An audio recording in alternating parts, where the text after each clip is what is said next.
श्री परमात्मने नमः। यामिमां पुष्पितां वाचं प्रवदन्त्य विपक्षितः वेदवादरतः पार्थ नान्यदस्तीति वादिनः। कामात्मानं स्वर्गपरा जन्म कर्म फलप्रदां क्रिया विशेष बहुलां भोगैश्वर्य गतिं प्रति। अध्याय 2 के श्लोक संख्या 42 और 43 में ये बताया जा रहा है कि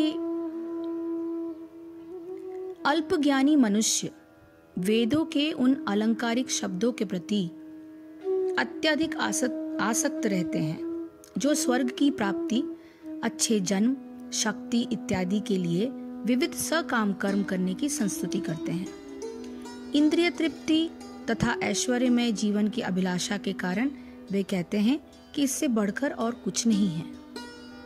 अर्थात साधारणतः सब लोग अत्यंत बुद्धिमान नहीं होते और वे अज्ञान के कारण वेदों के कर्म कांड भाग में बताए गए सकाम कर्मों के प्रति अत्यधिक आसक्त रहते हैं। वे स्वर्ग में जीवन का आनंद उठाने के लिए इंद्रिय तृप्ति कराने वाले प्रस्तावों से अधिक और कुछ नहीं चाहते। जहाँ मदिरा तथा तरुणियाँ उपलब्ध हैं और भौतिक ऐश्वर्य सर्वसामान्य है, तो उनका मन जो है इन्हीं सब चीजों में लगा रहता है। वेदों में स्वर्ग लोक पहुंचने के लिए अनेक यज्ञों की संस्तुति है, जिनमें ज्योतिष्टोम यज्ञ प्रमुख है। वास्तव में वेदों में कहा गया है कि जो स्वर्ग जाना चाहता है उसे यह यज्ञ संपन्न करने चाहिए, और अल्पज्ञानी पुरुष सोचते हैं कि वैदिक ज्ञान का सारा अभिप्राय इतना सा ही है। ऐसे लोगों के लिए कृष्ण भावनामृत के दृढ़ कर्म में स्थित हो पाना अत्यंत कठिन है। जिस प्रकार मूर्ख लोग विषैले वृक्षों के फूलों के प्रति बिना यह जाने कि इस आकर्षण का फल क्या होगा आसक्त रहते हैं, उसी प्रकार अज्ञानी व्यक्ति स्वर्गिक ऐश्वर्य तथा तज्जनित इंद्रिय भोग के प्रति आकृष्ट रहते हैं। तो वेदों के कर्मकांड भाग में कहा गया है कि अपाम सोममृता अभूम तथा अक्षययम हवै चातुर्मास्य याजिन सुकृतम भवति। दूसरे शब्दों में, जो लोग चातुर्मास तप करते हैं वे अमर तथा सदा सुखी रहने के लिए सोमरस पीने के अधिकारी हो जाते हैं। जहाँ तक कि इस पृथ्वी में भी कुछ लोग सोमरस के लिए अत्यंत इच्छुक रहते हैं, जिससे वे बलवान बने और इंद्रिय तृप्ति का सुख प्राप्त करने में समर्थ हो। ऐसे लोगों को भव बंधन से मुक्ति में कोई श्रद्धा नहीं होती और वे वैदिक यज्ञों की तड़क भड़क में विशेष आसक्त रहते हैं।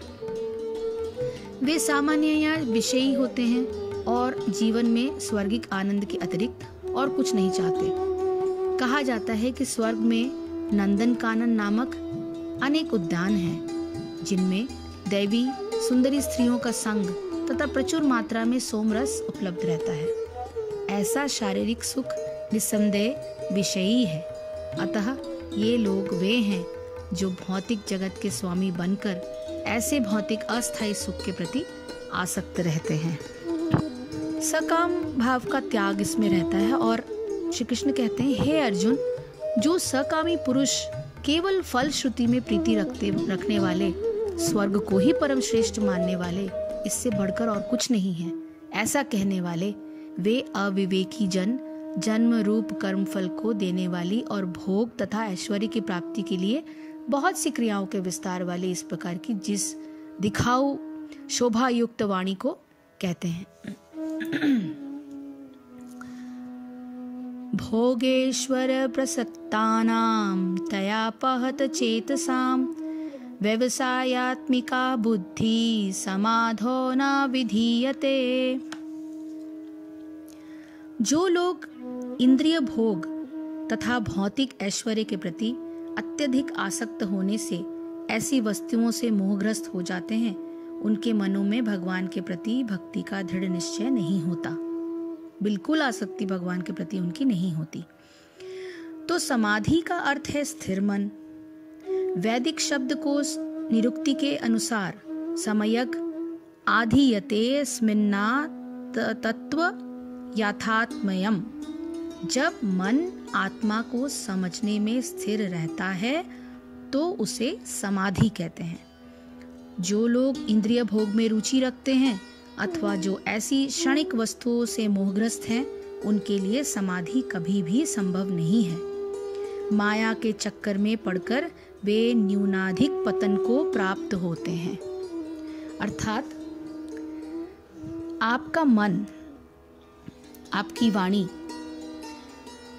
उसके द्वारा अपहत चित्त वाले तथा भोग और ऐश्वर्य में आसक्ति वाले उन पुरुषों के अंतःकरण में निश्चयात्मक बुद्धि नहीं होती। वेद में कई स्थलों पर कामनाओं की पूर्ति के लिए यज्ञों का विधान है। भगवान कहते हैं कि बहुधा मनुष्य अपनी कामनाओं की पूर्ति को ही मनुष्य जीवन का लक्ष्य समझते हुए वेद के इन स्थलों की ओर संकेत करते हैं और यह समझते हैं कि मनुष्य जीवन का लक्ष्य केवल तरह तरह के भोग प्राप्त करना ही है। देवी देवताओं की स्तुति के स्तोत्रों का भी उल्लेख आता है, परंतु ये समझना तो उन स्तोत्रों का अनर्थ करना है कि वेदों का तात्पर्य केवल तरह तरह के भोगों को प्राप्त करना ही है। सांसारिक फलों को देने के लिए देवताओं की सामर्थ्य का वर्णन इसलिए होता है कि जिससे मनुष्य को यह भली भांति निश्चित हो जाए कि शरीर के निर्वाह के लिए जिन भोगों की आवश्यकता है वे भोग तो देवताओं द्वारा प्रसन्न होने पर यूं ही प्रदान किए जाते हैं। मनुष्य द्वारा किए गए वे कर्म सकाम कर्म कहलाते हैं, जिनके फल प्राप्त करने की कामना उन कर्मों की प्रेरक होती है। ये फल उन कर्मों द्वारा अर्जित होने के कारण अर्थ कहलाते हैं। इस तरह किए गए कर्म क्रियमाण कहलाते हैं और मनुष्य के चित्त में पहले से ही पड़े हुए संस्कारों में जुड़ जाते हैं। इन सब को मिलाकर संचित कहा जाता है। शरीर प्राप्त होने पर इस संचित का कुछ भाग उस जन्म में उपयोग के लिए प्रारब्ध के रूप में प्राप्त हो जाता है। मनुष्य जीवन में उसके उचित उपयोग से धर्म और मोक्ष के मार्ग में सहायता मिलती है, परंतु उसके असंयमित उपभोग से पुनः प्रारब्ध की प्राप्ति होती है, जिससे शरीर के जन्म, उसके पालन और उसकी मृत्यु के महान कष्ट उठाने पड़ते हैं। उनके लिए चेष्टा अथवा प्रयत्न करना मनुष्य जीवन का सर्वथा दुरुपयोग है। मनुष्य जीवन के 4 पुरुषार्थ हैं: धर्म, अर्थ, काम और मोक्ष। इनमें से अर्थ और काम में प्रारब्ध की ही प्रधानता बताई जाती है, अर्थात आपके पिछले जन्म के प्रारब्ध आपको ये दिलाते हैं, अर्थ और काम। और धर्म और मोक्ष प्रयत्न साध्य बताए जाते हैं, अर्थात जो भोग प्रारब्ध में अथवा देवताओं के प्रसन्न होने पर स्वयं ही प्राप्त होने वाले हैं, उनके लिए मनुष्य जीवन के अल्प समय का उपयोग करना उसका दुरुपयोग ही है। उसका उपयोग तो धर्म और मोक्ष की प्राप्ति के लिए किया जाना चाहिए, जो वेद का तात्पर्य है। ये भी याद रखना चाहिए कि संसार के सभी सुख नश्वर और काल्पनिक हैं और उनको प्राप्त करना ही जीवन का लक्ष्य बताना कभी भी वेद को अभिष्ट नहीं हो सकता।